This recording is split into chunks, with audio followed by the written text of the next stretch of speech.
Hi, I'm Shay, a world's Pokemon TCG caster. I'm going to present to you the top 3 or the top 4 cards from each type.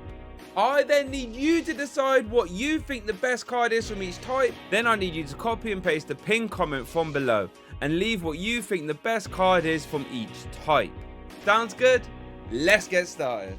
This card right here took over the 2024 World's metagame. Now I know what you're thinking. Teal Mask Ogerpon hasn't even been out for a year yet. How can it be in this discussion?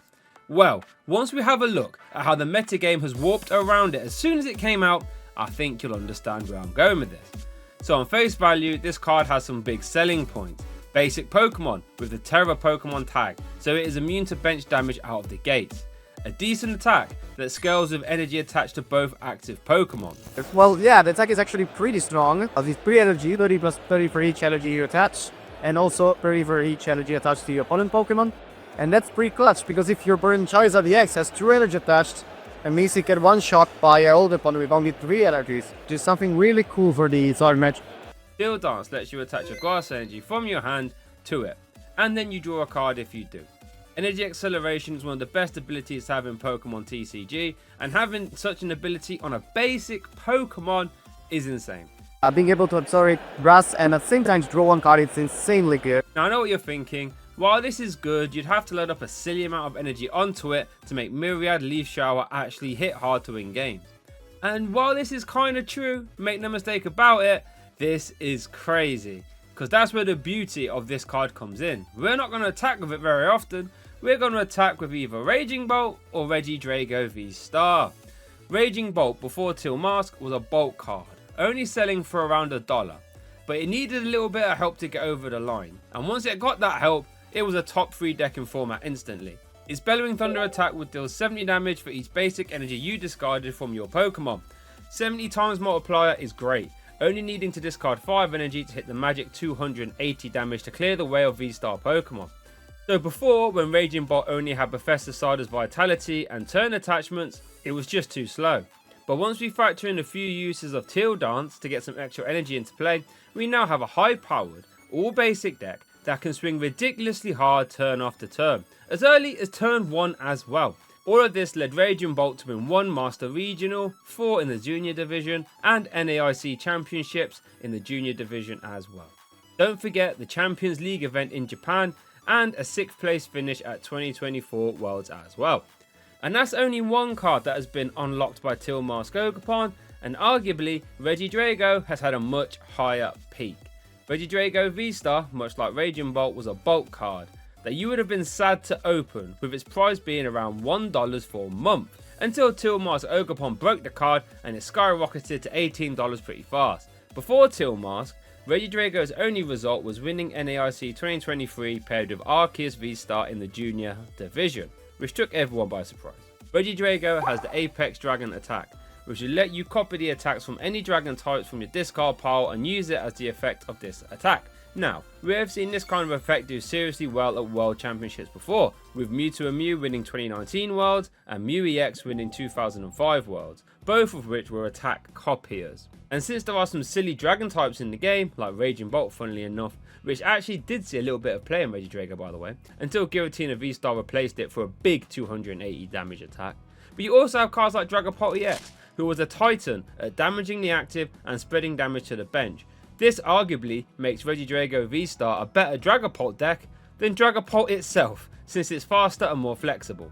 You also have Goodra VSTAR to reduce damage, and later on we got Shrouded Fable Curum, a card whose attack Trifrost normally requires a whopping 5 energy to use, and you have to discard them all to use it. But the trade-off is you can deal 110 damage to 3 of your opponent's Pokemon, quite literally wiping the board in some scenarios, especially after some Phantom Dives. This attack was meant to be really hard to use because look, that energy cost is atrocious, but that's where Regidrago steps in using Apex Dragon, much easier attack cost to cheat it out. This was actually possible to pull off turn 2 if everything went your way, decimating evolving decks like Gardevoir fast. The combination of Teal Dance and Energy Switch to move them onto Regidrago makes it the best deck in format, with it getting 4 of the top 8 slots at 2024 Worlds and winning the whole event in the Seniors Division. as well as winning 4 regionals and 3 in the junior or seniors division and LAIC 2025. Both of these decks wouldn't function or even exist without Teal Mask Ogerpon. The card is so strong that Teal Mask Ogerpon decks occupy close to 25% of the metagame in our current standard format, and it's all thanks to this card. We don't see engines like this often, speedy, fast, and on a basic Pokemon too. Crazy card. Genesect EX. Genesect EX has done something not many other cards have done before, and that is be so dominant as an attacker that it made the World Championship final a mirror match. You see, at the time, if your deck didn't have these 2 cards in it, it just felt as if you were just throwing the game. While Megalo Cannon was okay, G-Booster was the main attraction, dealing a table-shattering 200 damage for 3 energy, while also shredding through all effects on your opponent's active. So it didn't matter what was in the way, it was going to get KO'd. With Reshiram EX providing the energy via Emerald Slash, we had a classic energy attacher, energy discarder type deck, except this might be the strongest version of that kind of deck we have ever seen. And in 2014, Genesect's ability put it a step above the rest, as it would allow you to swap your opponent's active when you attach the plasma energy to it. This sliced through the 2014 Worlds metagame with a staggering 5 in the top 8. And it wasn't just 2014 Worlds that Genesect dominated though, since it won ECC 2014, which was the biggest event in Europe at the time. It got 1st, 2nd, 3rd, 4th and 7th place at German National 2014, and then got 1st and 3rd at ECC 2015, and then it won French Nationals 2015 as well. That is an incredible resume for a card that took over the game when it was at its peak, and it was at its peak for a long time. Vileplume Ancient Origins. Vileplume has always had a personal vendetta against item cards. Ever since the Team Rocket set in 2000, Vileplume has had some interesting ways of stopping players from playing said item cards. For example, Dark Vileplume with its Hay Fever power would stop both players from playing any trainers, full stop. Vileplume EX from Hidden Legends would stop your opponent from playing any trainers while it was in the active. An Undaunted Vileplume would stop all trainers from being played as well. Dark Vileplume and Undaunted Vileplume saw a lot of success, with the latter getting a 2nd place Cinderella run at 2010 World Championships. The Vileplume card we are most interested in, however, is a different one, and it's from Ancient Origins. This one has the Irritating Pollen ability that stops all items from being played from both players. Now, items are super important in the Pokemon trading card game, often being the engine for decks to get set up and into the game. For example, some of the best cards we have ever seen, like VS Seeker, Ultra Ball and Battle Compressor, are all items, as well as most of the A-Spec cards as well. So being able to deny them all with a single ability is pretty nuts. What made Ancient Origins Vileplume even more scary though is that when it was standard legal, it existed with Forest of Giant Plants, a stadium card that let grass types bypass normal evolution rules, so you could go from an Oddish into a Gloom straight into a Vileplume in a single turn. Now this made Vileplume very irritating, considering let's say your opponent won the coin flip and opted to go first and they got Vileplume out turn 1, you have been blocked off from your item cards potentially for the rest of the game before you've had a chance to even play one. And bear in mind that this Vileplume existed at the same time as some ridiculously high powered item cards like Trainer's Mail, VS Floatstone, which would get locked due to tool cards being classified as items at the time, not like now. Vileplume closed the door on all of them instantly. The first bit of competitive success I can find for Vileplume was a 6th place finish at 2016 German Nationals, where it was paired with Latios EX for fast pressure, since fast raid could be used on the first turn of the game going first, which was devastating when used against Night March players. And it also had an annoying second attack in Light Pulse that wasn't too hard to set up via Double Dragon Energy. And also Giratina EX slotted in here as well, for some cheeky denial powers thanks to its ability, making it immune to Mega Pokemon, and special energy denial with its attack Chaos Wheel. A little after that at UK Nationals, Vespiquen Vileplume managed to win the whole event, pairing the annoying item lock with fast pressure from Vespiquen's B Revenge, which would deal 10 damage plus 10 for each Pokemon card in your discard pile. So all the extra Vileplume pieces that you no longer needed after the first one was out, you could just safely discard and power up Vespiquen. This variant also got 8th place at US Nationals 2 as well, which was the same event where Vileplume Toolbox was born, getting 2 top 64s, where you would play a ton of different walling Pokemon alongside Vileplume, since with the item lot provided, it was now even harder to get around said walls, like Jolteon EX, who would become immune to damage from basic Pokemon, Glaceon, who would become immune to damage from evolved Pokemon, and if that didn't work, you had a slim Vespiquen line in there as well. While this didn't have the greatest of showings at US Nationals, it did perform very well at 2016 Worlds, getting 3rd place, this time with Aegislash-EX in the mix as well, since it was immune to damage from Pokemon that had special energy attached. After that though, when Sun and Moon was released, Vileplume got its unquestioned best ever partner in Decidueye-GX, a stage 2 Pokemon that could snipe 20 damage once per turn with its ability Feather Arrow, had a decent low maintenance attack, and a GX attack that would allow you to recycle resources. The obvious synergy here with Forest of Giant Plants was immense, and this Deciplume deck was a top tier threat, getting 2 regional wins and 2 second place finishes at some international championships as well, including LAIC 2017, where it actually got 1st, 2nd, 4th and 7th place, as well as 2nd and 3rd in the seniors division as well. This is utter domination of the season, punctuated with a 2nd place finish at NAIC 2017 and a top 8 placement at 2017 Worlds in the senior division. Total format domination from the second it was printed right up until it rotated. Radiant Charizard. The Radiant mechanic is a fun one. High powered one prize Pokemon that are all basics, and there are some fun ones like Hawlucha, who boosts your damage to VMAX Pokemon, Charjabug, which gets extra damage into play when your opponent attaches energy, and Radiant Blastoise, who places damage counters when you discard water energy from your hand. These are all okay. The problem is, these are fun, these are good, but they saw 0 play, because there are exactly 2 Radiant Pokemon that are heads and tails above the rest of them, Charizard and Greninja, and we're going to look at Charizard next. A basic Pokemon with 160 HP. That is a silly high amount for a basic one prize Pokemon, and with an attack that equally pushes the boundaries.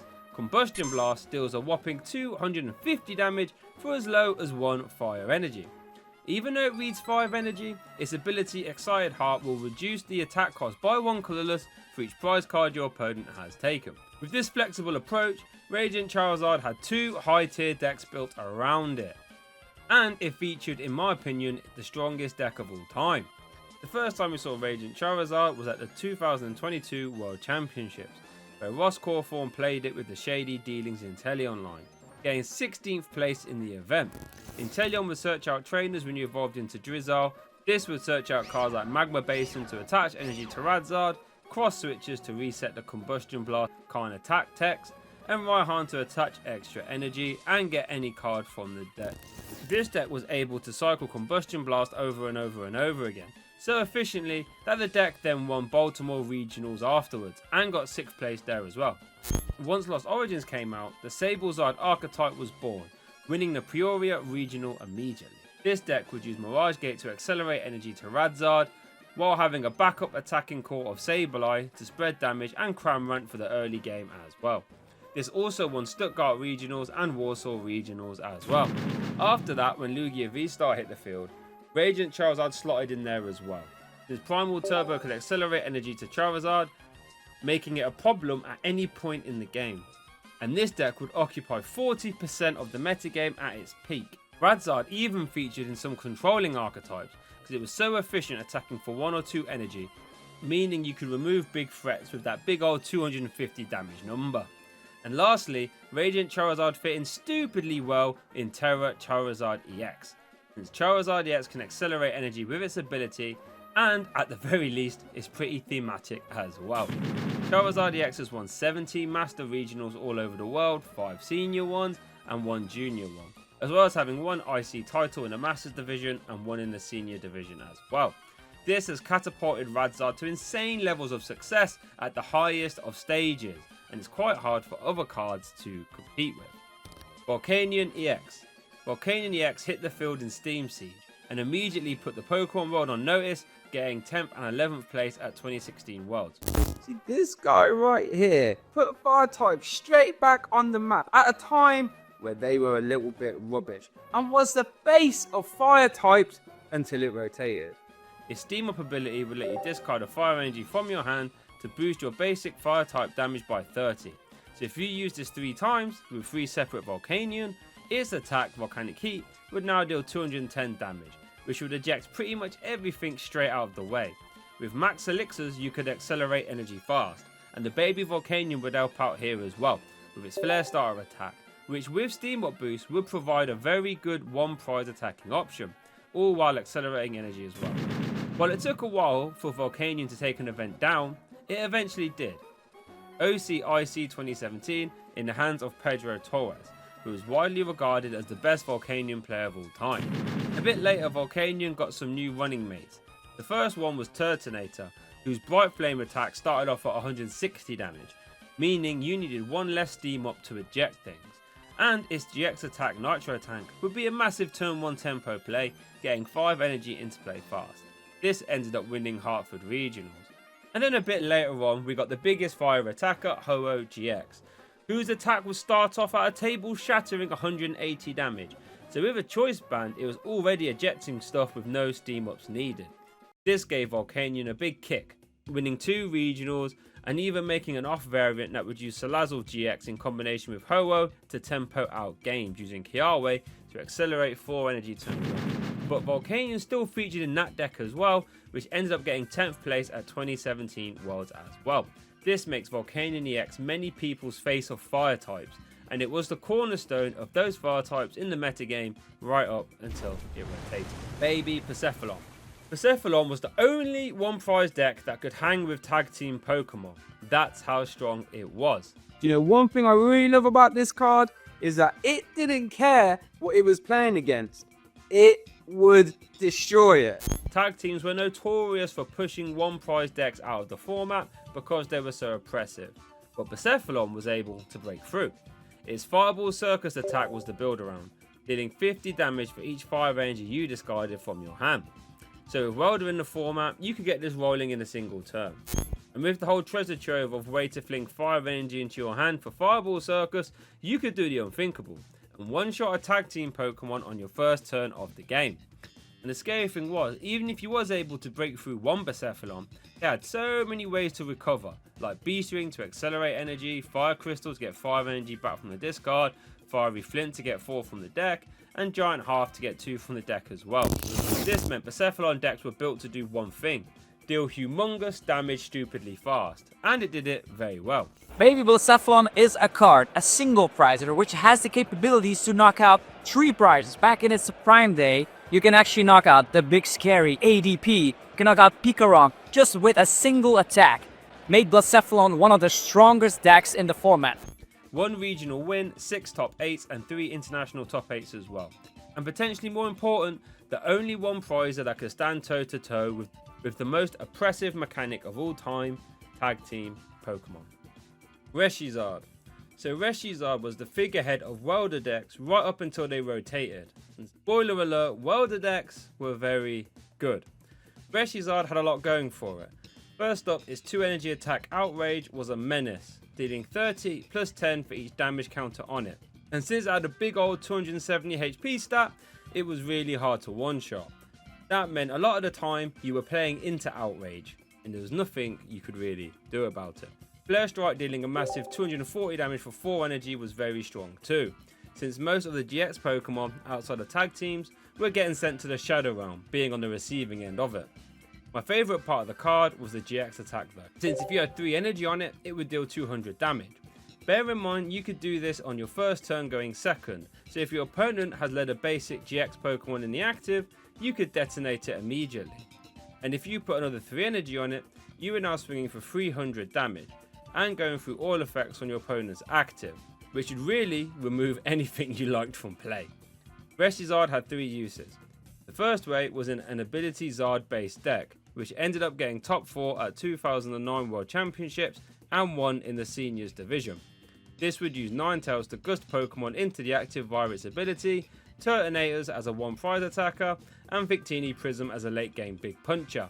With the 18 energy count in this deck, it was super fast and aggressive. There was also a green Zard version that was a bit more tricky, using Volcanion to accelerate energy and greens to pluck out key trainer cards like Mixed Herbs, Shrine of Punishment and other tech cards. And it was used in World and Mewtwo decks because, well, its attacks were just too good. With most of the cards' existence being in the lockdown era, the stats just aren't there. But Reshiram was the face of fire right up until it rotated, and this was when fire was arguably at its all-time peak, so that has to count for something. Radiant Greninja. Well, where is there to start with Radiant Greninja? It's the only other Radiant card that has seen any significant play, but this realistically blows Charizard out of the water. This card right here is terrifying. I've been there. I love playing a lot of Metang decks, and I know if I get my Beldums out with no mana fee, and my opponent is playing this and can attack with it, the game is instantly over. Its ability Conceal Cards lets you discard an energy from your hand to draw 2 cards from your deck. So drawing cards is always a good thing, especially when it's on a 1 prize basic Pokemon. This has led Radiant Greninja seeing play in almost every deck, literally every single one. If Radiant Greninja didn't even have an attack, it would probably still make this list, to be honest. But the fact it has one of the most broken attacks of all time, well, makes it an all-time card. Moonlight Shuriken deals 90 damage to any 2 of your opponent's Pokemon. Any of them. This has been used in numerous ways. Back when VMAX Pokemon were the metagame titans, you could use this to bring 2 of them into range of your lower damage attacks, like Subspace Swell for example, but more on that later. But now it's mostly used to instantly KO low HP basics before they have a chance to evolve up, like Charmander or Kirlia. This is devastating for decks like Gardevoir or Charizard, who use these low HP Pokemon to get rolling. This forces Manaphy to be an auto include in any deck that has to evolve, solely because of the threat of Radiant Greninja. And Radiant Greninja was a huge threat in any deck which can attach energy quick, like Baxcalibur who can attach them via Super Cold, Lost Box who could use Mirage Gate, and any deck that played Palkia-VSTAR, like Golden Go for example, could threaten a Moonlight Shuriken by using Star Portal. This meant at any event, whether it was local or regional level, you were guaranteed to come across a few decks that could use Moonlight Shuriken, and if you was on the receiving end of it, well, quite often it was game ending. It's hard to put into words just how strong Radiant Greninja is, so how about I let you look at this long results page, and while I'm scrolling, let's discuss some of the highlights.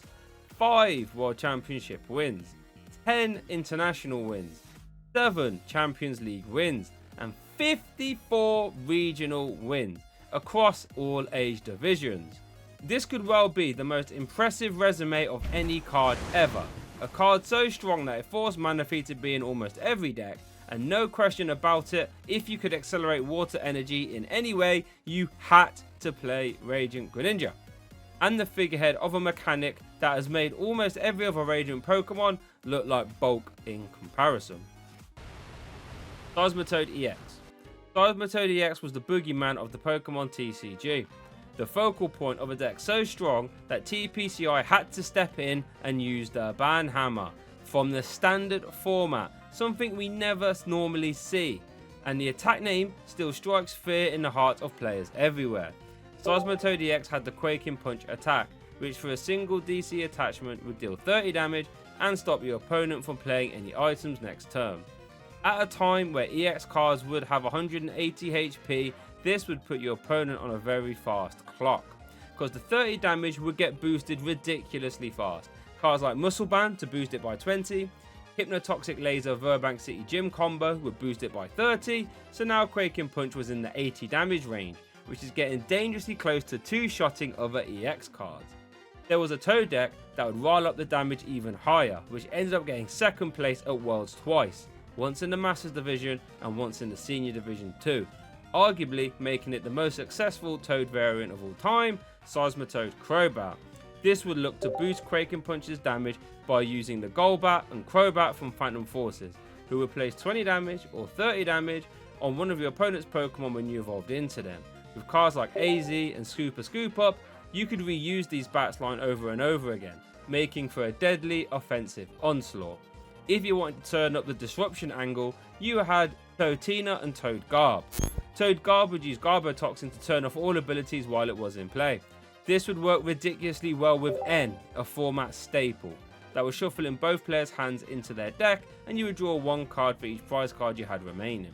So, if you felt behind as a Toad player, you always knew you had N to 1 or 2 plus Garbotoxin lock to make life super hard for your opponent. This variant ended up winning US Nationals 2015. Toad Tina would utilise Giratina EX's Chaos Wheel to further make life hard for your opponents, since it would deal 100 damage, enough to two-shot everything, and stop your opponent from playing any special energy cards, tool cards or stadiums from their hand, all while being immune to Mega Pokemon as well. This got second place at US Nationals 2016. Toad Manectric Bats would add Manectric EX to the Toad Bat core to give a utility attacker, with Assault Laser dealing very good damage, especially when paired with Headringer, which gave your opponent's Pokemon an extra energy cost. Brutal. This won Worlds in 2016 Senior Division and got 10th in Masters as well. Toad Shaymin and Toad Slurpuff were the main Toad attraction though. These decks would aim to try and draw their whole deck in a single turn, with cards like Shaymin-EX, who would let you draw to have 6 cards in your hand, more on that later, and Slurpuff, who would let you draw 1 card or 2 if it was in the active, and a whole ton of turbo cards like Trainer's Mail, Acrobike, Super Scoop Up so you could reuse Shaymin. And then you would spam all the disruption cards you drew, like Crushing Hammer to remove your opponent's energy, and of course Laser Bank Combo to poison your opponent and hopefully leave them asleep as well. And then once you've played all them, you would shuffle them all back in with Lissandre's Trump card, so you could do it all over again next turn, stopping your opponent from doing anything. This deck was a problem, since the European Nationals became a Toad Shaymin and a Toad Slurpuff events basically, with there being no real reason to play anything else. This saw Toad Slurpuff get 2nd, 3rd, 4th and 8th at French Nationals 2015, and Toad Shaymin got 1st and 2nd at UK Nationals, and 1st, 2nd, 3rd and 8th at Australian Nationals 2015. TPCI, not wanting their gem US Nationals to fall down a similar path, took action and banned Lissandre's Trump card from the standard format. This obviously killed the deck, since now you couldn't draw your whole deck in a single turn. But as we already know, Toad still won US Nationals paired with Garbodor. The latest variant that got 3 top 32s at 2016 Worlds and won German Nationals was Water Toad. This is where you would use max elixirs to accelerate water energy fast. This actually opened up the door to Grenade Hammer, which was a great cleanup attack, and Manaphy-EX gave 3 retreat cost, and Rough Seas would heal Pokemon too. After that, Seismitoad sailed off to rotation, but it left a complete path of devastation in its wake, and still scars a lot of players to this day. Palkia-VSTAR. Palkia-VSTAR has done something that I've only seen happen once, and that is occupy every top 8 slot at a regional level event. And then it went on to have 4 in top 8 of that year's World Championships as well. Utter domination.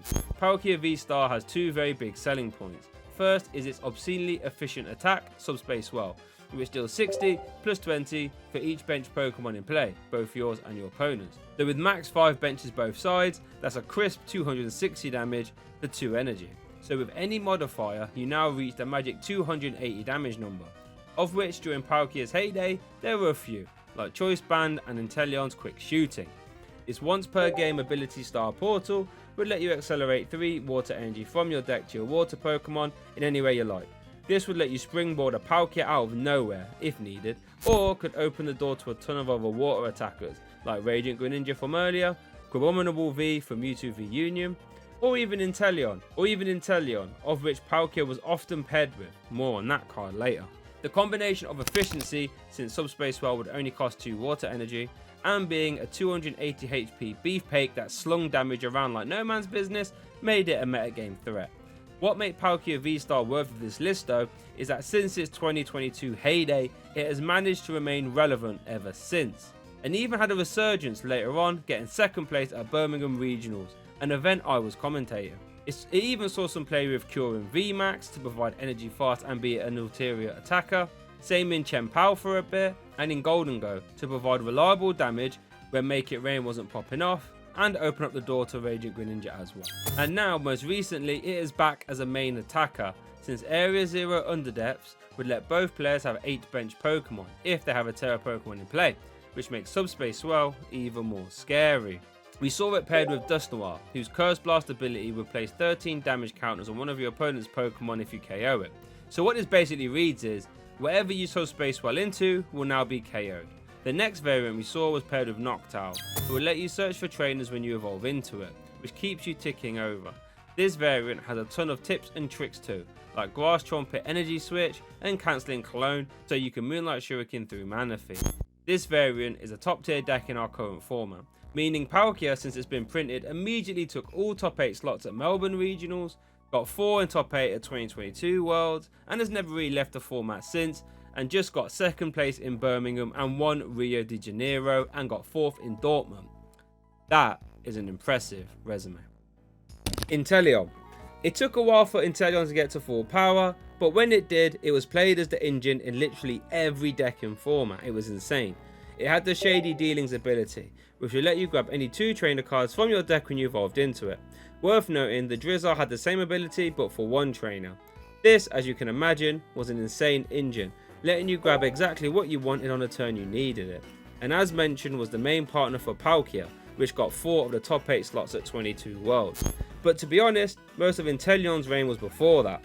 In the lockdown metagame, the whole format was basically pick your VMAX of choice and play it with Inteleon. Dragapult, Jolteon, Ice Rider, Arceus VSTAR, Rapid Strike Urshifu, which ended up winning EUIC by the way, Rapid Strike Malamar, Suicune. Honestly, it was insane. It's very rare to see a card have its finger in so many pies, especially at the highest levels across the global metagame. And it didn't even stop there with its ability, since its attack was perfectly usable. Aqua Bullet would deal 120 damage to the active and 20 to a bench Pokemon, all from a beefy 160 Pokemon that gave up 1 prize card, meaning you couldn't just tap it out the way. And since we had Irida in format, this card became insane. Irida basically read, grab any 2 trainers and an item and an Inteleon. Raihan made it a premier attacking threat too, while also letting you grab any card you wanted. And bear in mind, it was extremely easy to grab any of these situational cards at the time you needed them because of the ability. This was so strong that the 2nd place deck at 2022 Worlds was playing a Jolteon package solely for the reason of stopping Inteleon. Madness. And it's worth noting we had Scoop Up Net Neagle as well, so as soon as you use Shady Dealings you can immediately pick it all back up to use it again. I'm not sure we'll ever see an engine as splashable, and to be honest, as strong as searching stuff from the deck as Inteleon, ever again. Keldeo-EX. Now, I don't really want to go over covering 4 cards per type often, but Keldeo-EX needs a mention here. This card has one of the bonkiest abilities we've ever seen on a basic Pokemon, Rushing. This would let you fling Keldeo into the active spot if it was on the bench, and if it had a float stone attached, you could retreat for free as well. This would make a mockery of Hypnotoxic Laser Sleep Flips, and it was also perfect for resetting effects like Curum's Blizzard Burn, where you normally couldn't attack next turn. All on a basic Pokemon. It was also the face of Blastoise decks, even after Black Curum came out, since it was a very reliable attacker, with Blastoise providing the energy and Secret Sword hitting great numbers. This saw it win 2015 Worlds in Keldeo Blastoise, which was the fastest World Championships in Pokemon history. Wait there real quick, if you don't hit the subscribe button, I can't feed my kid. Fatality. And if you don't join the channel as a member to get access to special behind the scenes videos and other bonus content, then Lugia is going to keep beating me up with that spoon, and you don't want that, do you? So make sure to get involved down below. Back to the video. Pikarom. Pikarom was in the first tag team set, Team Up, and it stayed relevant right up until it rotated. All for good reasons. Its attack Full Blitz will accelerate 3 lightning energy from your deck to one of your Pokemon. This is incredible acceleration, and it worked beautifully with its GX attack Tag Bolt, which would deal 200 damage to the active and then 170 damage snipe as well. This lined up for possible 6 prize turns if you KO 2 tag teams, or at the very least 4 prize card turns, since you could eject a bench Tapu Lele or Dene for example. Pikarom had a treasure trove of support as well, starting off with Electro Powers that would boost lightning types damage by 30 this turn for each one you played. This would now make Full Blitz a one-shot threat, since with 2 E powers you are now one-shotting Zoroark-GX, which is great. If you played all 4, you was even at tag team territory, whilst accelerating 3 energy from your deck. Zeraora would give you a Pokemon with lightning energy free retreat cost, and Thunder Mountain would reduce the attack cost by 1 lightning while it was in play. Tapu Koko would also accelerate lightning energy from your discard pile as well. This made Pikachu a terrifying turbo deck that got 5th place at 2019 Worlds and won in the Juniors Division as well as winning OC/IC 2019 Juniors Division, winning EUIC, and got 2nd place at that event as well as 2nd and 3rd at NAIC that year.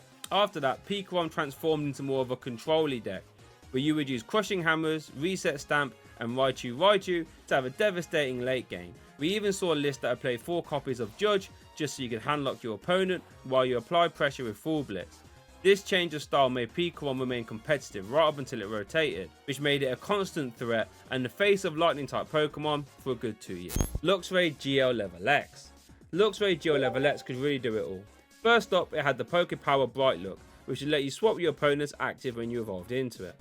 And remember, since it was a level X and evolved from Luxray GL, it was effectively a stage 1, not a stage 2. And SP Pokemon had a ton of support like Cyrus, SP Radar to search them out, and you had Poketurn to put them back in your hand, so that means you could reuse Bright Look over and over the course of the game. And remember, Bright Look was pretty much the only available Gust in format, so it was super important. Its attack was also good, dealing 60 damage for 2 energy, and with energy gain, you could actually get this rolling for a single energy attachment as well, which was nice, helping you keep Gyarados at bay. With all these positives, Luxray was played in a whole ton of decks at the time, like Luxchomp, Gyarados, Beedrill and Palkia, just to name some. This saw Luxray be integral to 2 World Championship titles, 2009 and 2010, paired with Beedrill and Garchomp respectively. This combination of strong attacks and an amazing power made it a format staple, and pretty much is the face of this era of Pokemon, which is many people's favourite era of Pokemon as well. Magnezone Prime. Rare to have a card that can draw cards and attack very well at the tippy top of the metagame, and Magnezone Prime did it at the World Championships, taking it over in convincing fashion. Magnezone Prime is the rare case of a draw engine that has no problems getting any active and slamming stuff around. These cards are normally good when they do come around. Its magnetic draw ability would let you draw till you have 6 cards in your hand. Normally these kinds of abilities are draw up to 5, like with Barrel and Octillery, so 6 is already a standout. Where Magnezone sets itself apart though is with its attack Lost Burn, which would deal 50 damage for each energy attached to all your Pokemon that you choose to send into the Lost Zone. So pretty much an endless damage cap on a card that draws you a ton of resources as well. This ended up winning the 2011 World Championships paired with Emboar, which turned into a bit of a slaughterfest to be honest, with Emboar attaching all the energy and Magnezone Lost Zoning them in a highly efficient deck.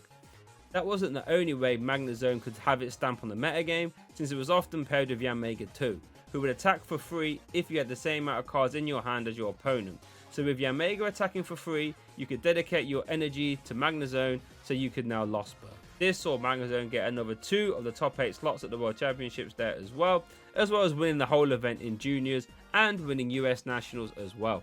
A fantastic showing at the highest events in the calendar, and it might have had a longer reign if the format didn't change so drastically into basic Pokemon. More on that later. Zacian V. Zacian V had like 4 tier 1 decks that all revolved around it. That's how mad this card was. A basic Pokemon with 220 HP was already pushing the boundaries, but it had 2 bonkers features.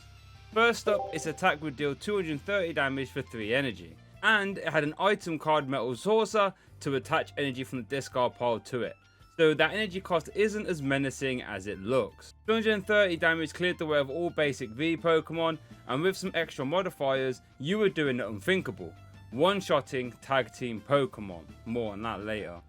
Its ability would also help out with that attack cost, since it would let you end your turn, but you could draw the top 3 cards of your deck and put them in the hand.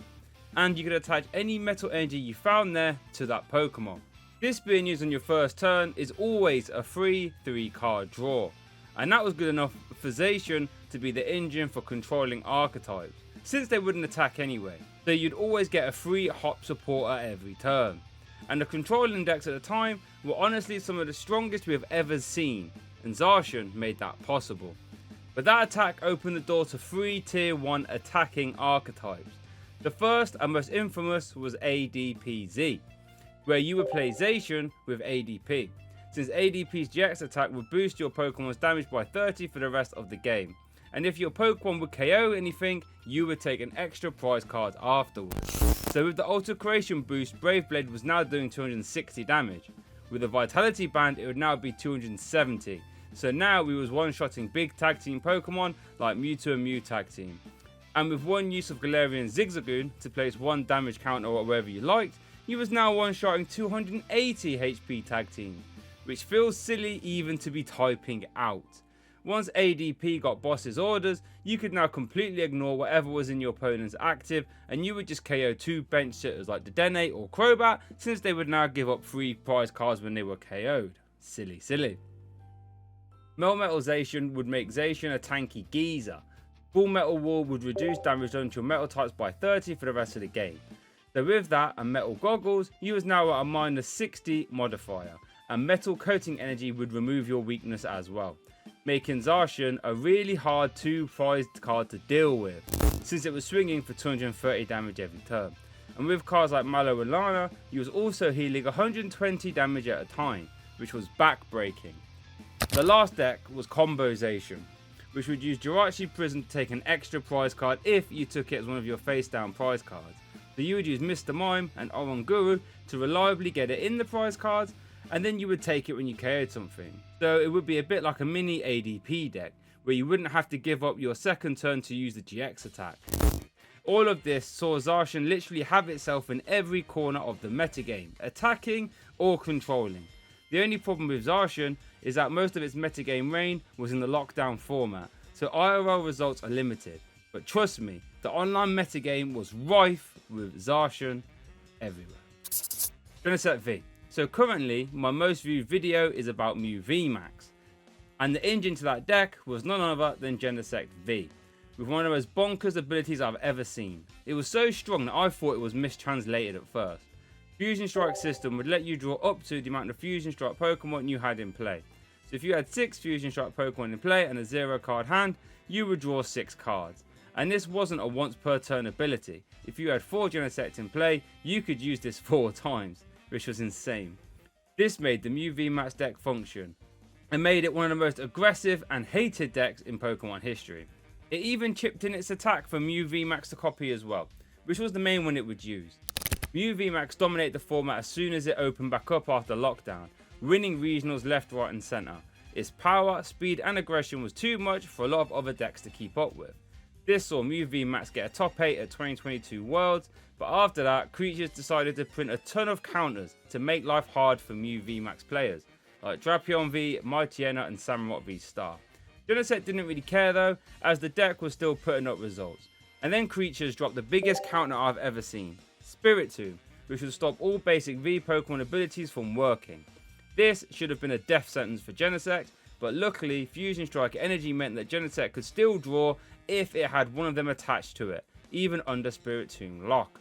This interaction proved pivotal for the 2023 World Championships, where Mew VMAX and Genesect-V managed to take it all home, defeating Garchomp in the finals, cementing Fusion Strike Box as one of the strongest and most hated archetypes in all Pokemon history, from the player base to Creatures Inc. themselves, and Genesect was the beating heart of it.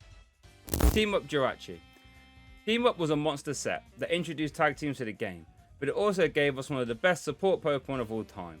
Jirachi had the Stellar Wish ability, which would let you look at the top 5 cards of your deck and you could take any trainer you found there and put it one into your hand, and shuffle the rest back. And like Genesect's ability, you could use this once for each Jirachi you had in play. Now, there was a slight downside, that Jirachi would go to sleep after you use the ability, but this could be alleviated by using a switching card, or just equipping Jirachi with an escape board, since not only would that give Jirachi a free retreat cost, but it could also retreat while asleep as well. This, at the bare minimum, would let you have a free trainer's mail when one of your Pokemon got KO'd to help you keep moving throughout the game, and at the very most you could use multiple of these in a single turn to abuse heavily. We talked about Blacephalon earlier, and Jirachi was the main engine for that deck, since you could use Stellar Wish to fling a ton of trainers into your hand fast, like Fire Crystals or Flints for example. But it wasn't just Blacephalon that used Jirachi though. ADP, Pikarom, Combo Zacian, Welder decks, Zapdos decks, Literally everything and everything was applying this cute little card, and for good reason. A basic Pokemon that filters through your deck throughout the whole game, with a ton of upsides and very little downsides. Great little card. Fairy. Gardevoir-GX. Gardevoir-GX was the best deck in format for a while, and it reminds me of Charizard-EX, in the sense that it's a stage 2 Pokemon that could really do everything. Big old HP, an ability that got extra energy into play, and an attack that did more damage for each energy attached to both active Pokemon. As you can see, these traits we've already seen in some other cards we've already talked about, and Gardevoir-GX had them all in one big massive card. This made Gardevoir-GX the face of fairy types for a very long time, with an impressive World Championship win in 2017, as well as winning juniors and getting third in seniors. And not long after that, it won OC-IC paired with Zoroark, also getting third place at EUIC later that year. A very impressive resume that was put up in a very short time. Mega Gardevoir. Mega Gardevoir EX was one of the most unique cards we've ever seen. Its Despair Rare attack would deal 110 damage, plus 10 for each bench Pokemon you chose to discard with the effect of this attack. This would let you spam all the coming into play abilities like Shaymin's Setup, Dragonite's Pull Up, and Tapu Lele's Wonder Tag. And after that, you would discard them all, leaving your opponents only your 210 HP Mega Pokemon to deal with. This removed all easy prize cards from your opponent, which made life hard for them. And since you could spam Tapu Lele and Hooper-EX, you were super consistent, and you were allowed to run a bevy of unique supporters, like Skylar, Mallow, and Pokemon Center Lady. This saw Mega Gardevoir win OC-IC 2017, Juniors and Seniors, and it also got second in Juniors as well as being a solid tier 1 deck for a good while. Guardian. So riding off our fairy type coverage with another Gardevoir card, this time it's Guardian Tag Team, a card that got 9th, 10th and 14th place at 2019 World Championships and second in the senior division. And for quite a simple reason, its magical miracle attack would wipe your opponent's hand if it had 6 energy attached to it. Something that was very easy to do, thanks to its Fairy Song attack getting extra fairy energy in play, and Kaleido Storm moving those energy around.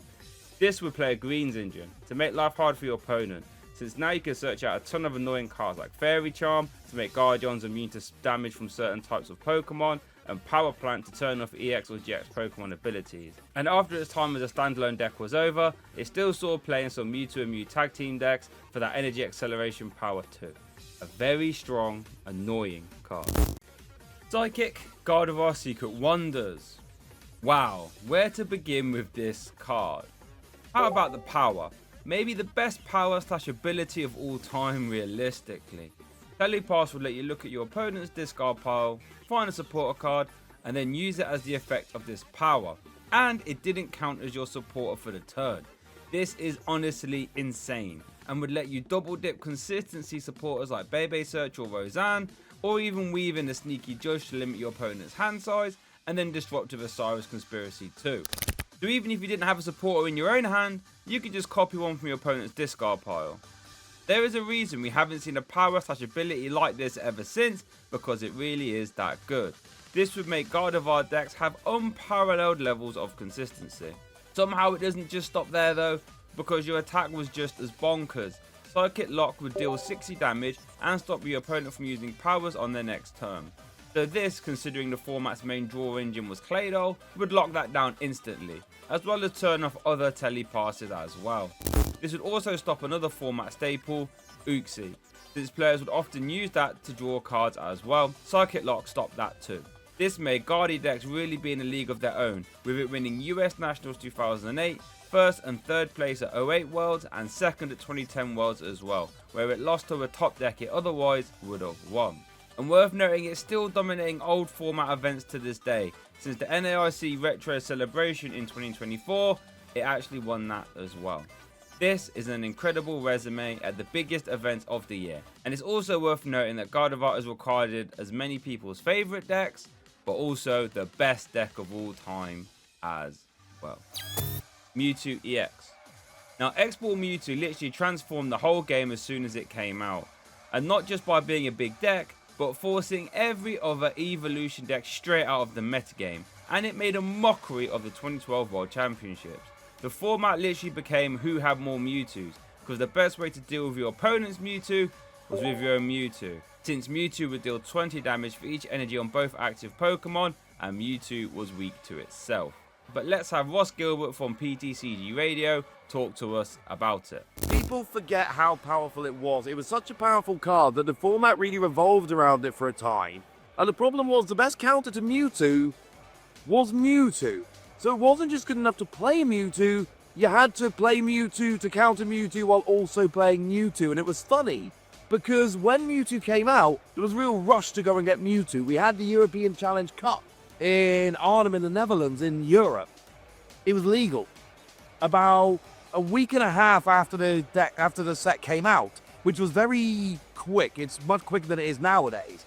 And at that tournament, there was a real discrepancy between people that had multiple Mewtwo-EX and people that didn't. It was the biggest tournament in Europe that year. You had a legitimate advantage if you had like 3 Mewtwo in your deck.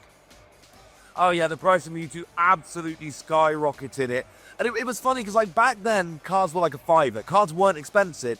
Mewtwo was like a 40-50 quid card, which was unheard of.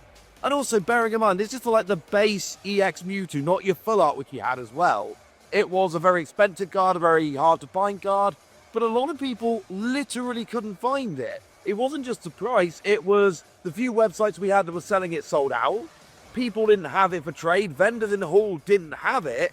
There were people that just literally couldn't get a hold of it, but let's not forget, it wasn't just that first tournament. You look at Worlds in 2012, for instance, it is Mewtwo all over. Mirror match in the final, obviously it's Mewtwo. It was just a Mewtwo show. Everyone, CMT, built around Mewtwo. Darkrai Mewtwo. Top 2 decks to Worlds in 2012, both Mewtwo decks. All of this led Mewtwo to have one of the most stacked resumes we'll ever see, featuring in the 2014 US Nationals first and second place deck, third place at 2014 Worlds, second, third, fourth and eighth at US Nationals 2012, and winning all 3 age divisions at 2012 Worlds, but getting first, second, third, fourth, sixth and seventh place in Masters as well. All with a few different partners, like Celebi Prime who would accelerate energy to Mewtwo, Electric who would accelerate lightning energy to Mewtwo, which actually got 4th place at 2012 Worlds in the senior division, and Terrakion who would help cover dark typing with its retaliate attack, as well as Darkrai-EX, which was by far the most popular variant, but we will get into Darkrai later on. But for now, just know that X-Ball ruled the format for a very long time, and made a complete mockery of the 2012 World Championships. Slowking. The 2002 metagame was decided by who got more Slowkings out. It was pretty much as simple as that. Its mind game's ability would force your opponent to flip a coin whenever they wanted to play a trainer card. If it was tails, that trainer would fail and it would go to the top of your opponent's deck. And this would stack too. So if you had 4 Slowking out, your opponent would have to flip 4 heads in a row to play a single trainer card. This means you could often lock down opponents easily and instantly as soon as Slowking was in play. And you had no reason not to play Slowking. And because of this, we even saw cards like Igglybuff see play just because they would slow down your opponent's Slowking. This meant Slowking had a few variants, like Sneasel and Dark Fraligator, both of which were extremely successful.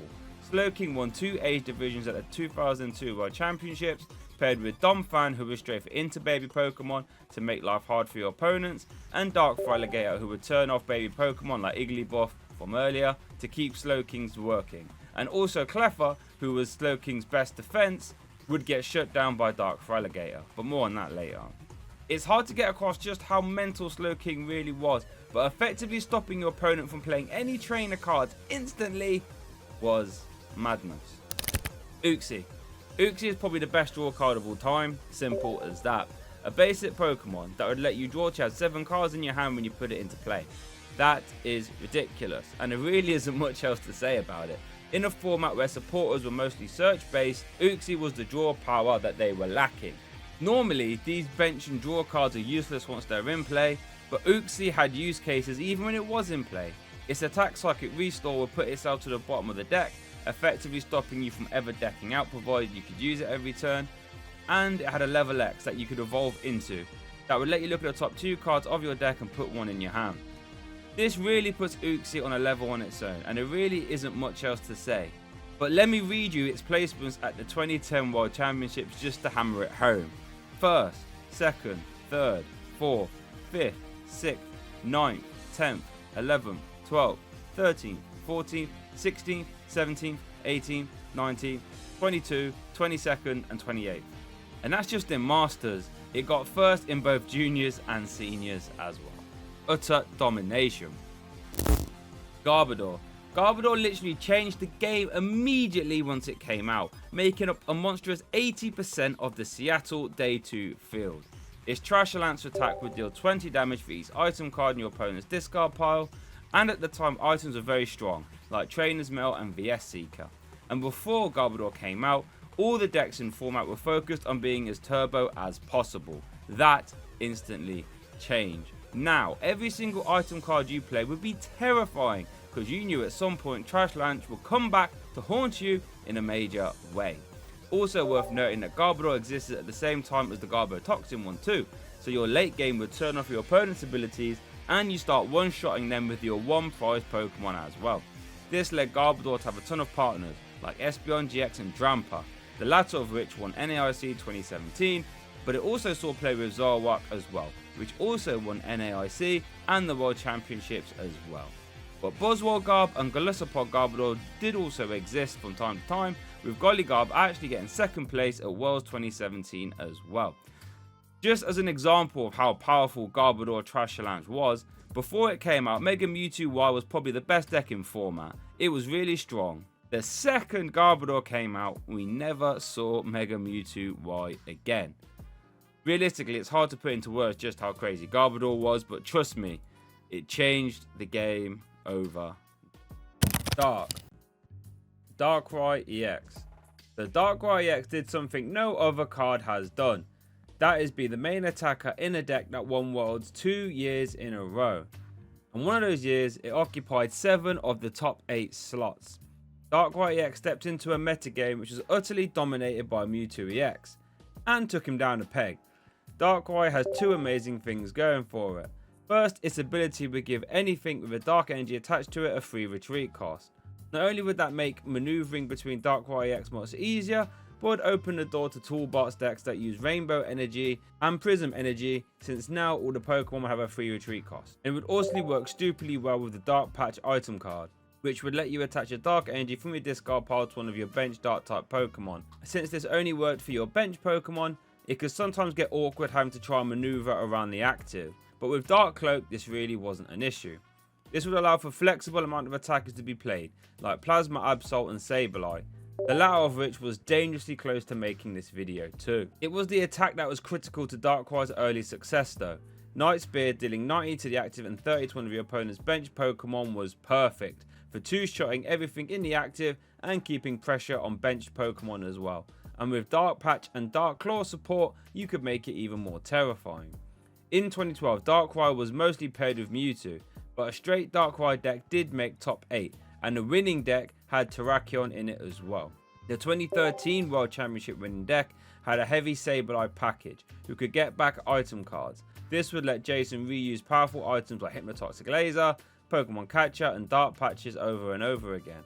There was also a Darkrai Garbodor variant, proving just how strong Darkrai was, that you could afford to turn off its ability with Garbodor and still have a top 8 World Championship winning deck as well. After that, Darkrai continued to be a big metagame threat, but mostly as a bench sitter to lend a hand with its ability, but it still managed to put up some big results, and even in that role it still see play in Expanded for that exact reason. A card that made a mockery of 2 World Championships, something that not a lot of cards can say. Zoroark-GX. Okay, this is a big one. Zoroark-GX might be the best all-round Pokemon card of all time. Not only is it arguably one of the best draw engines ever printed, but it's also a top tier attacker as well that demanded respect. What about Zoroark made it so strong? It's just like the classic combination of a solid attack, Efficiency and draw. You discard 1 card, you draw 2, which is great as always. And it deals pretty decent damage, usually 120 for our double colorless energy, which might not seem bad great now, but was enough to HKO everything, repen, almost everything. Zoroark's ability trade will let you discard a card from your hand to draw 2 from your deck. So with an army of Zoroark-GX, you were drawing 6 to 8 cards a turn easy, all without using your supporter for the turn. This opened up the door for other supporters to see play, such as Mallow, which would let you put any 2 cards you like to the top of your deck, and then you could instantly draw them with trade. And Acerola, which would let you pick up one of your Pokemon and put it back into your hand, with all cards attached to it. This paired stupidly well with Zoroark's attack Vita's Beating, which would deal 20 damage for each Pokemon you had in play, all for a DC attachment. This meant you could hit your opponent for 120, then completely heal off your Zoroark after they attacked into you, promote the next one and swing again. This meant if your opponent couldn't one-shot a Zoroark, they were in a whole world of trouble, since you could recycle them over and over again. And since all Zoroark needed was 4 DCs to attack, this meant it had an absolute cornucopia of partners. The one that springs first to mind is Golisopod-GX, which won EUIC in 2017 convincing fashion, since Golisopod worked with Zoroark-GX perfectly, since its first impression attack dealt more damage if it hit the active this turn, meaning Acerola popped it and so did Guzma. And then Lycanroc came on the scene, which made Zoroark even more of an offensive force. Then after that, there were a ton of other variants, like Zoroark Weavile, Zoroark Decidueye, Zoroark Ninetales, Zoroark Vileplume, and Zoroark Garbodor, which might be the most oppressive deck I've ever seen, where you would use Garbotoxin to turn off all Pokemon abilities. But since you would use Klefki to activate it, it was only your opponent that wouldn't have abilities on their turn, because the Klefki would get discarded coming back into your turn. This deck was so good at disrupting opponent strategies that it ended up winning the 2018 World Championships and NAIC that year as well. Zoroark Dugong won NAIC 2019 in Masters and Seniors, since Dugong would set up 2 tag team Pokemon in range for Zoroark to finish off. Zoroark Lucario did well at OCIC 2019, since Lucario proved to be another good bounce style attacker that worked well with Lycanroc. Zoroark Gardevoir ended up winning OCIC, since Gardevoir proved to be very strong at combating the control decks of that era. Zoroark Control won LAIC 2019 by incorporating Oranguru to run your opponent out of resources. So as you can see, Zoroark literally decimated every part of the metagame with a ton of different variants, many of which wouldn't be able to exist without that killer ability trait. And that's what made Zoroark so deadly, is that whatever you needed to accomplish, there was a partner you could slam into Zoroark to make it work, making it one of, if not the most flexible cards of all time, and possibly the greatest card of all time. Sneasel. Sneasel was in Neo Genesis, the debut of Dark and Metal types in a Pokemon TCG, and Sneasel made sure to really put Dark types on the map. A 60 HP basic Pokemon with a beat up attack that would let you flip a coin for each Pokemon you had in play, and you'd deal 20 for each heads. So this had a potential 120 damage output for 2 energy, which is wild for the time and unheard of.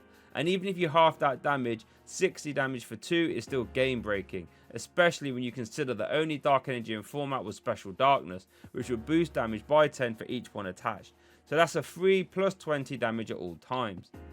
This changed the game overnight and was the format's big hitter, often paired with Slowking from earlier to make for a deadly lock and aggressive deck at the same time. But it was only legal for One World Championships 2002, as it was banned in 2 of the age divisions there as well. So in the Professor's format where it was legal, it did get 2nd and 10th place. But the mere fact it was banned from the modified format proved just how powerful it was. This turned the format upside down when it was released. As Jason Klasinski, 3-time world champion, said in his blog, the most powerful basic Pokemon the game had ever seen. Sneasel had everything, a solid 60 HP, no weakness, and a useful resistance, free retreat, and most importantly, an incredibly powerful 2 energy attack. We have to give it to Sneasel as the game's first premier one-shot machine. Yveltal-EX. Yveltal-EX hit the scene in XY base set and it changed the metagame instantly. Its Evil Wall attack would deal 20 plus 20 for each energy on both active Pokemon. So think of Mewtwo-EX Ball from earlier with an extra 20 damage, which is pretty insane when you think about it.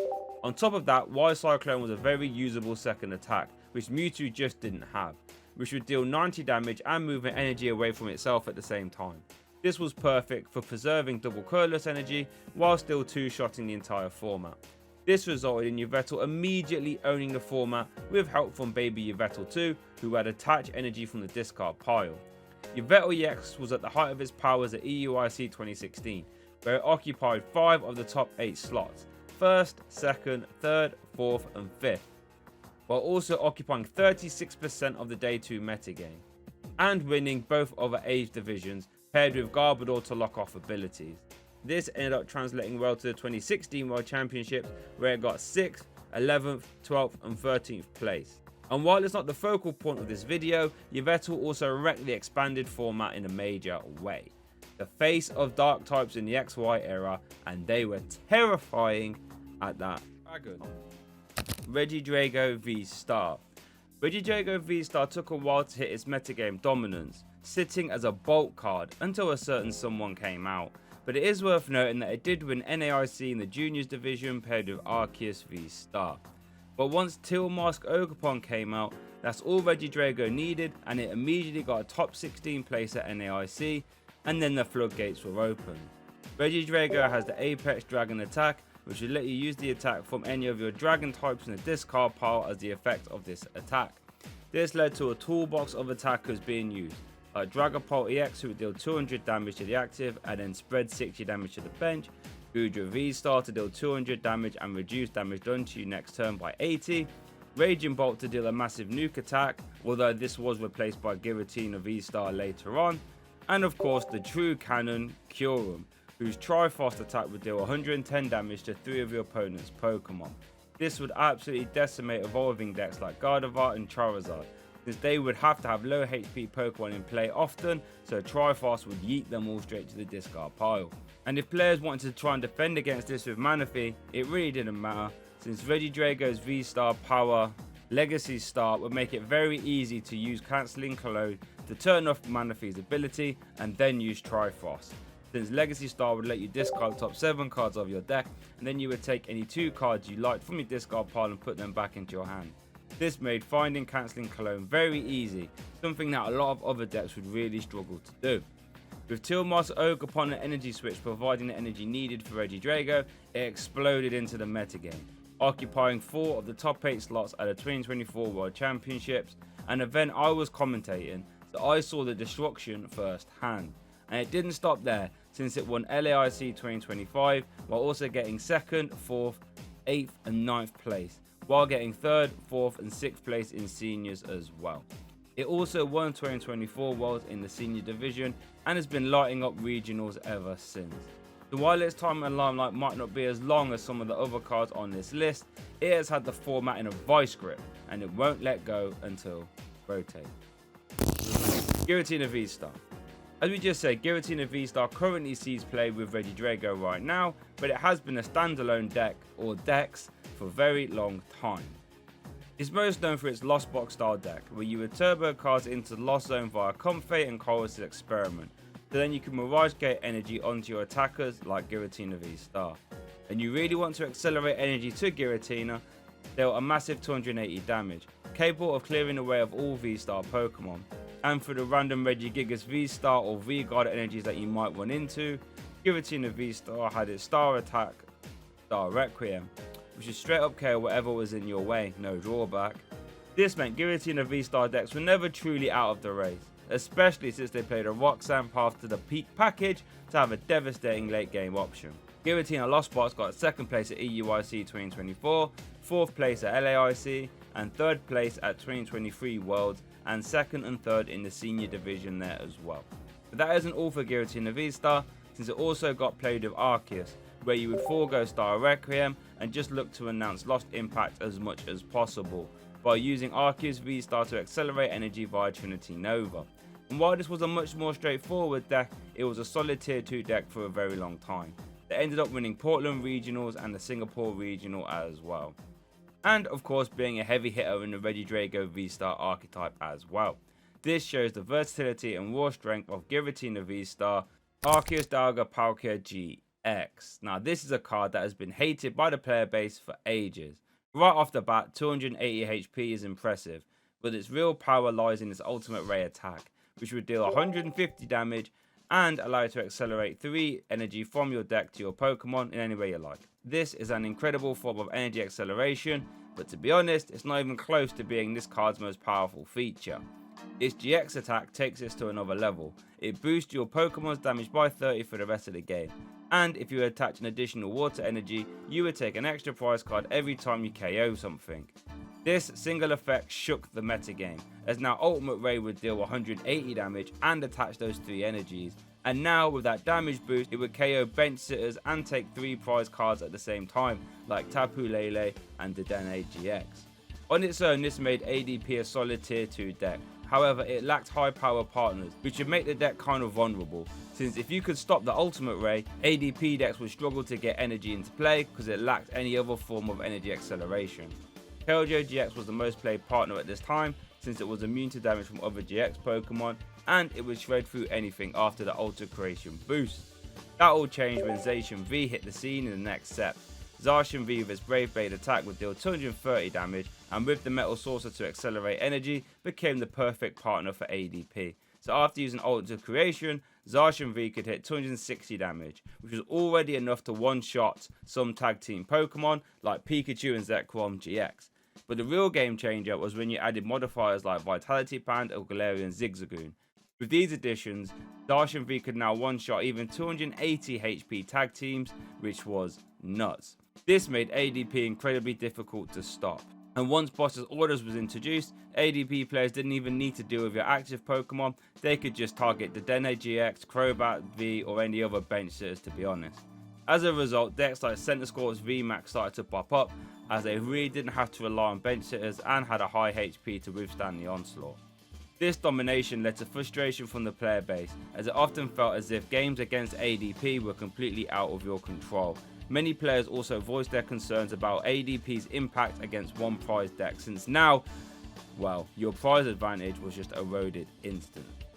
The player base also found that counterplay options like Big Charm to protect their Dedenne or Crobats from Ultimate Ray were often useless, since ADP players could often play their own counters to the counters like Tool Scrapper to remove them and continue their rampage. But it wasn't just Zacian that saw the play of ADP though, as Spiritomb was also a very successful variant, and there's also a greens version as well.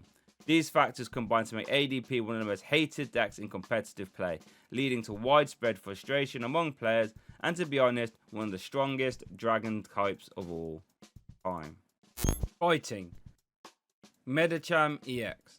Medicham has a very impressive resume, winning 2 or 3 age divisions at the 2005 World Championships. Its wise aura Pokebody would turn off all Poke powers apart from the EX Pokemon while it was in the active spot. And there were some amazing powers at the time like Pidgeot, which was a format staple, more on that later, Delcatty, which would draw cards, and Magcargo, who would put cards to the top of your deck. Medicham limited them all. And its attacks were decent too. Pure Power spreading damage, and Sky Kick would deal 100 damage into fighting resistant Pokemon.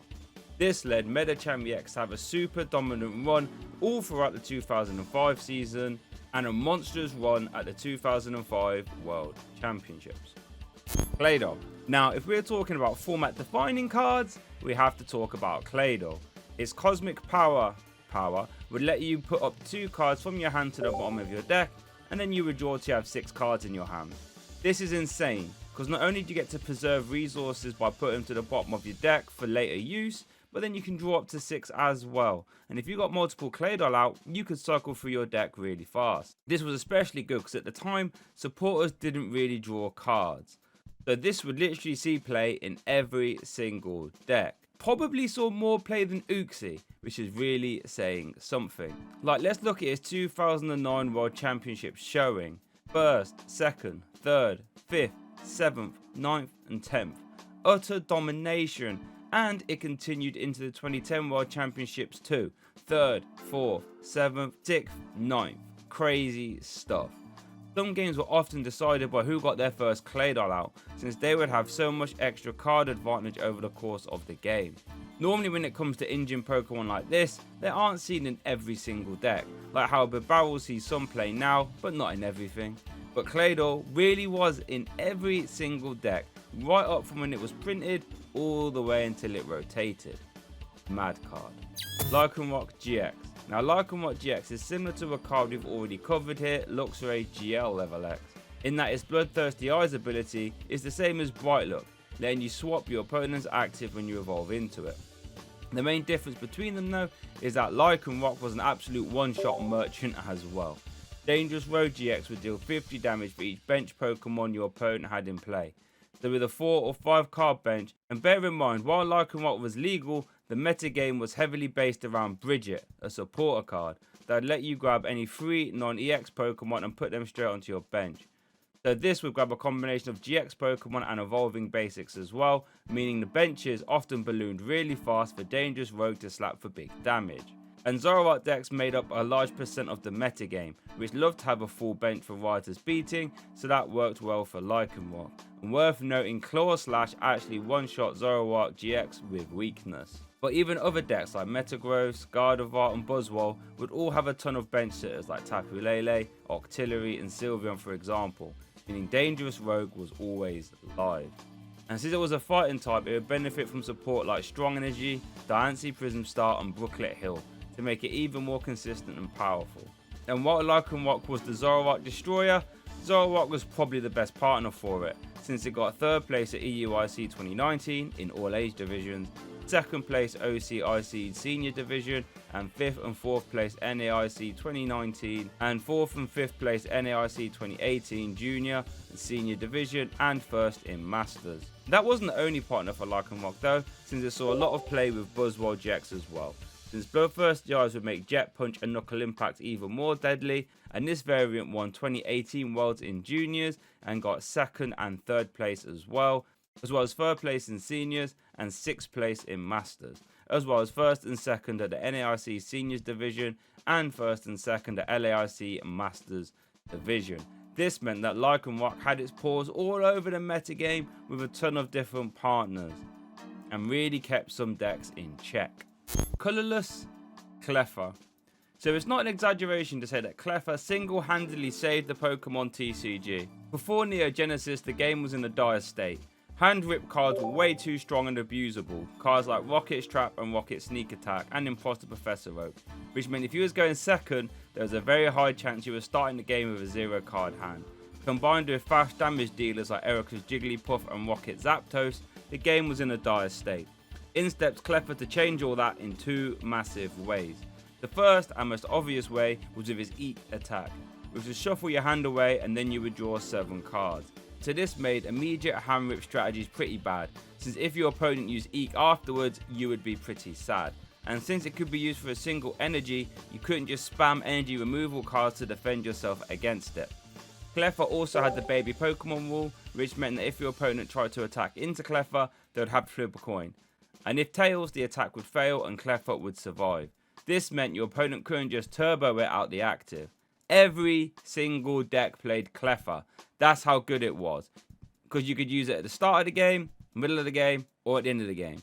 For example, all but one top 4 list recorded from the 2002 World Championships across all age divisions played at least 3 Cleffa.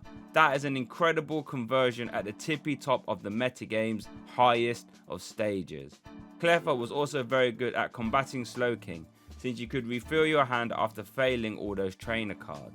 Make no mistake about it, Cleffa is one of the most influential cards of all time and can be attributed for saving the TCG for the good of every player. Shaymin-EX. Now speaking of influential cards, Shaymin-EX took over the metagame the second it came out in Roaring Skies, a set that was responsible for one of the most turbo metagame shifts of all time, and it was largely thanks to Shaymin. Its setup ability would let you draw to have 6 cards in your hand when you put it into play. This would unlock so many decks and strategies, either letting you push the boundaries for complicated strategies or make refined decks even more consistent. This would let some decks be super greedy with energy counts, like double colorless energy, so decks like Night March and Seismitoad could get away with only playing 4 copies of them, since finding them wouldn't be too hard thanks to Shaymin. And its attack was usable. Sky Return for a single DC attachment would return Shaymin back to your hand and deal a little bit of damage as well. This would help you against low damage dealing decks and remove Shaymin from play, which was super advantageous since it was an EX Pokemon that only had 110 HP, which was its Achilles heel, but it didn't really matter since most decks played 4 and the ones that didn't play 4 would play 3. This caused the price of Shaymin-EX to spike super high as as 70 to 80 pounds for the half-art. Just to demonstrate just how strong Shaymin-EX was, it featured in the 1st, 3rd, 4th, 5th, 6th, 7th, 8th, 9th and the 10th place deck at the 2016 World Championships, as well as the first place deck in the junior and senior divisions, as well as the 1st, 2nd, 3rd, 4th, 5th, 6th, 8th and 9th place decks at the 2015 World Championships. Utter domination, and Shaymin was the face of the XY format, and to be honest, everyone knows it. Garchomp C Level.X. Now, we mentioned Garchomp a little bit in the Luxray part, since its most infamous partner was Garchomp for good reason. It was an absolute beefcake, dealing 80 damage for free energy, or a single double colorless energy if you used energy gain to lower the cost by 1, which you would often do. This made Garchomp a supercharged offensive option that would dissect your opponent's board in record time. Not only that, it has a free retreat cost as well, and a really nice power that will completely heal all damage from your level X Pokemon when you evolved into it. This and other SP Pokemon was so strong that it forced non-SP decks to start playing Spiritomb for the sole reason of slowing decks like Garchomp down. This ended up winning 2010 World Championships, as well as having 12 in the top 32, but unfortunately its competitive window was small, since it was a victim to the emergency rotation thanks to Sableye. But when it was at its full power, it wrecked the format in a massive way, and is regarded as many people's strongest deck and most favourite deck of all time. Mega Rayquaza. Mega Rayquaza might be one of the most scariest aggressive decks we've ever seen. Thanks to its Delta trait evolution, it could get into play in a single turn. And with a combination of double colorless energy and Mega Turbo, we could get it attacking turn 1 as well. And that is something you really want to do, since Emerald Break would deal 30 damage for each bench Pokemon you had in play. While that sounds strong, 150 damage is only, well, okay, right? What made Mega Rayquaza so scary? Well, that's where Skyfield would come in, since it would now let you have 8 benched Pokemon in play. So now we are swinging for 240 damage, which would eject everything in the game in one big hit. And since you needed bench Pokemon, you were allowed to play all the consistency bench sitters like Shaymin-EX, Hooper-EX, Tapu Lele and Dragonite-EX as well. This fully loaded engine powered Mega Rayquaza to get 14th and 15th place at the 2017 World Championships and 3rd place at LAIC that year as well. This made Mega Rayquaza one of the scariest decks to play against, because you were never really sure if they were going to instantly pop off and wreck you, which it often did. Oranguru. Ultra Prism had some strong fun cards like Dawn Wings and Duskmane Necrozma that all look very flashy. The best card by far though wasn't any of those fancy looking ones, it was this unsurprising Oranguru card. Resource management will let you grab any 3 cards from your discard pile and put them to the bottom of your deck. Now putting them on the bottom makes this seem fair, right?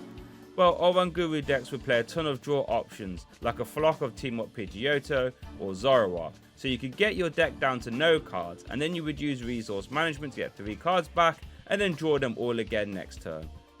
This made controlling archetypes absolutely monstrous, since they would aim to lock you out of all your resources, and resource management would let them grab all the powerful trainers they needed to do that turn after turn. So shuffling in cards like Crushing Hammer, Skull Grunt and Plumeria, so you could just run your opponent out of energy and force them, well, to do nothing. This card wasn't just solely used in controlling archetypes though, since a ton of Zoroark decks would play this as well just to get back resources. But to be fair, the control decks were in full force though, as Oranguru became a titan of the metagame. Zoroark Control won LAIC 2019, and Pidgeot Control had numerous regional top 8s and top 4s and even finalist appearances, and Oranguru was the architect of them all. It became so bad that other decks were forced to play Oranguru just to try and have a go against those control decks. And the only thing that realistically stopped Oranguru was rotation. Crazy card. Pidgeot. With the old rare candy rules, it must be said that Fire Red Leaf Green Pidgeot is definitely one of the best cards of all time. Its power would let you search your deck for any card you like and put it straight into your hand. Sound familiar? Also has solid bottom stats with a free retreat cost. This made Pidgeot fantastic, since whatever card you wanted for the turn, you could simply go and grab it, all on a one price Pokemon. And since at the time evolutions were very popular compared to future formats, fitting in the Pidgeys, rare candies and the Pidgeots was a doddle, meaning Pidgeot was everywhere, but especially at the tippy top of the metagame, with Metagross, Lugia, Blastoise, Steelix and Dark Tyranids all playing Pidgeot. The card was so strong that a few counters started to see play just to try and slow Pidgeot down, like Battle Frontier and Zoroark for example. This didn't stop Pidgeot though, as it made a mockery of the World Championships, featuring in the 2nd, 3rd, 9th and 11th place deck at the 2006 World Championships, 3rd place in Seniors, and 1st, 2nd, 3rd, 5th, 11th and 20th at the 2007 World Championships as well. Pidgeot was the face of this era of Pokemon and did it despite all the counters that were printed. Fantastic card. If you made it this far, thank you so much for watching. Hit the like button, please subscribe, and don't forget to leave a comment so your best cards will be featured in the best Pokemon card of all time video. Trust me, it's going to be amazing. Real quick, I have to give a shout out to this video sponsor, Dragon Shield. They make the best accessories in the game, and if you want to get your hands on some and save yourself some money, click the link down there and use my code BERT to get 5% off, and it helps me out too.